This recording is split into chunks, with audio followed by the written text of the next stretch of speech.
Essas exigências visam garantir que o projeto atenda aos princípios da sustentabilidade, gerando menos impacto ambiental e maximizando a eficiência energética do edifício. Além disso, o contrato pode prever que, caso as metas ambientais não sejam atingidas, a construtora estará sujeita a penalidades financeiras, como a redução do pagamento ou obrigação de compensar o impacto causado através de projetos de reflorestamentos ou mesmo compras de créditos de carbono. Agora vamos abordar cláusulas importantes em contratos verdes.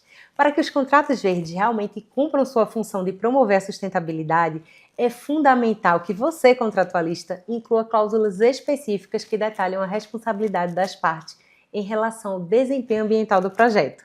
As principais cláusulas que costumam aparecer nesses contratos são: a primeira é a cláusula de certificação ambiental. Essa cláusula exige que o empreendimento ou projeto obtenha uma certificação ambiental específica, reconhecida por órgãos nacionais ou internacionais. Certificações como a ISO 14001, relacionada a Sistema de Gestão Ambiental, certificação LEED, referente à sustentabilidade de edifícios, ou selo azul de eficiência energética, são comumente requeridas em projetos de construção ou operações industriais. A certificação serve como garantia de que o projeto está em conformidade com os mais altos padrões de sustentabilidade. Uma outra cláusula importante é a de compensação de carbono. Ela exige que as partes do contrato compensem as emissões de gases de efeito estufa geradas pela execução do projeto. Isso pode ser feito por meio de projetos de reflorestamento, compras de créditos de carbono ou investimento em tecnologias verdes que reduzam a pegada de carbono. Em setores como a construção e a indústria, essa cláusula garante que, além de minimizar os impactos durante a execução do contrato, as empresas contribuam ativamente para a redução das emissões globais. Uma outra cláusula é a de penalidade ambiental.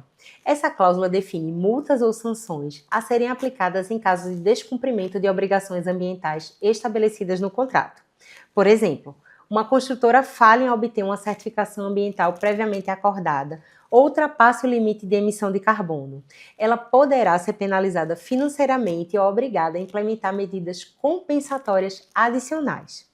Essa cláusula visa garantir que as partes tenham um incentivo financeiro para seguir as práticas de sustentabilidade acordadas. Uma outra cláusula é a de transparência e relatórios ambientais. Essa cláusula é muito importante. Ela exige a transparência e prestação de contas sobre o desempenho ambiental das atividades. A cláusula pode exigir que a parte contratada forneça relatórios periódicos sobre o cumprimento das metas ambientais, incluindo dados sobre consumo de recursos naturais, eficiência energética, geração de resíduos e outros indicadores ambientais relevantes. Essa prática assegura que o contratante tenha total visibilidade sobre as práticas sustentáveis implementadas durante a execução do contrato. A adoção de contratos verdes no Brasil tem sido incentivada por legislações ambientais e decisões judiciais que priorizam a sustentabilidade e a função social do contrato. Entre as principais normas que refletem esse compromisso, podemos elencar a Política Nacional do Meio Ambiente, na Lei 6.938. Essa lei estabelece diretrizes para a proteção ambiental no Brasil, incluindo a responsabilidade ambiental das empresas e a necessidade de que suas operações estejam em conformidade com os padrões ambientais vigentes. Isso serve como uma base para a formulação de contratos que incluem obrigações relacionadas à sustentabilidade.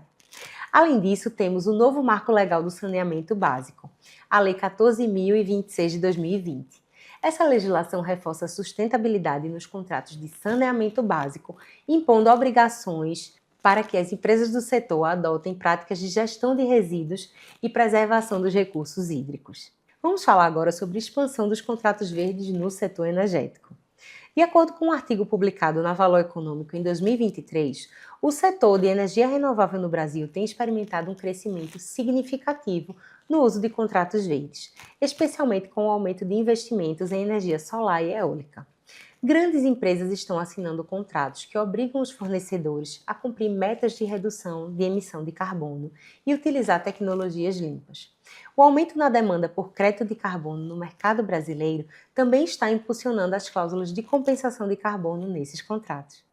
Vamos entender isso com um caso prático? Contratos verdes no setor de infraestrutura.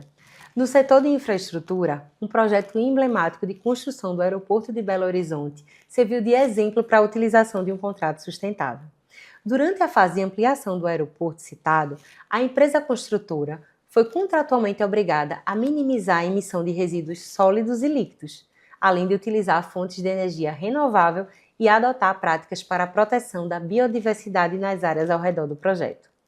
O cumprimento dessas cláusulas foi monitorado por uma auditoria independente que verificava periodicamente a conformidade ambiental da obra, resultando em uma redução de, pasmem, 20% das emissões de carbono ao longo do projeto. Agora vamos falar de cláusula de força maior e hardship. Cláusulas de força maior e hardship, instrumento de conservação, se manifestam em contratos, principalmente em razão da imprevisibilidade e incerteza econômica causada por eventos globais.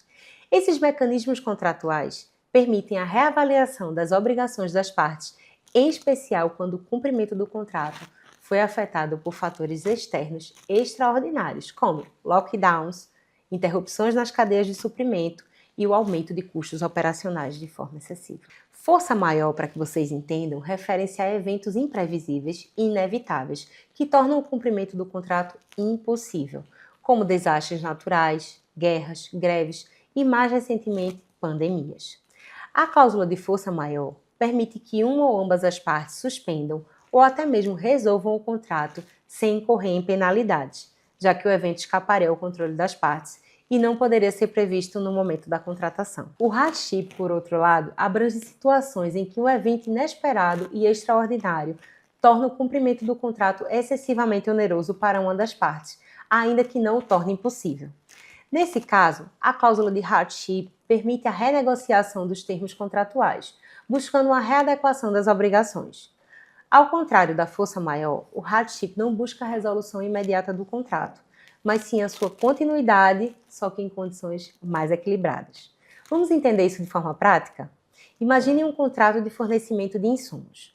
No caso do contrato de fornecimento de insumos industriais, muitas empresas enfrentam uma elevação excessiva de custos com matéria-prima e transporte devido a uma crise logística global, por exemplo, desencadeada por um período de pandemia. Em contratos de longo prazo, algumas empresas invocam a cláusula de hardship para renegociar preços ou ajustar os prazos de entrega, com o objetivo claro de evitar a ruptura total do contrato. Em vez de romper a relação contratual, as partes optaram por uma readequação temporária, permitindo a continuidade do contrato em condições mais viáveis. Vamos falar agora de cláusula de mitigação de danos. Essa cláusula impõe às partes o dever de tomar medidas razoáveis para mitigar os efeitos dos eventos de força maior ou hardship. Em vez de simplesmente suspender suas obrigações, a parte afetada deve tentar minimizar os prejuízos decorrentes da crise. Isso inclui buscar soluções alternativas, como a contratação de fornecedores substitutos ou a reprogramação de prazos de entrega. Vamos falar de cláusulas de exclusão de pandemia. Em alguns setores, especialmente nos contratos de seguro e fretamento marítimo, em virtude da pandemia, algumas partes começaram a incluir cláusulas que excluem explicitamente pandemias da cobertura de força maior, para evitar perdas massivas em eventos globais de longo prazo. Isso exige que as partes assumam maior responsabilidade por seus riscos operacionais, considerando as implicações financeiras de uma eventual pandemia. Sobre renegociações comerciais pós-pandemia. De acordo com o levantamento da Câmara Brasileira de Mediação e Arbitragem Empresarial, o número de renegociações contratuais disparou no Brasil desde o início da pandemia. Empresas de setores como logística, energia e comércio enfrentam dificuldades ainda, pasmem, para cumprir seus contratos em meio à volatilidade econômica, e as cláusulas de hardship foram amplamente acionadas. Em muitos casos, as partes preferiram buscar soluções por meio de mediação e arbitragem para reequilibrar os contratos, evitando litígios longos e dispendiosos nos tribunais. E aí, contratualistas, chegamos na nossa última reflexão do nosso curso. E eu quero muito que vocês comentem sobre o que vocês acham dessa nossa conclusão, tá? Hoje não é pergunta, eu quero ouvir vocês sobre o que vocês acham que é futuro nos nossos contratos, o que vem por aí. No futuro, é provável que as empresas continuem a incluir cláusulas mais detalhadas e específicas em seus contratos, levando em conta a possibilidade de novas pandemias, crises globais ou eventos naturais extremos. A jurisprudência continuará a desempenhar um papel crucial na definição dos limites e condições para aplicações dessas cláusulas, garantindo que os contratos mantenham o seu equilíbrio e sua função social. A pandemia reforçou a necessidade da resiliência contratual, a revisão contínua de normas jurídicas e cláusulas contratuais sempre serão essenciais para garantir que os contratos possam lidar com novos desafios, seja por meio da digitalização, da sustentabilidade, da capacidade de adaptação às crises ou outras que virão.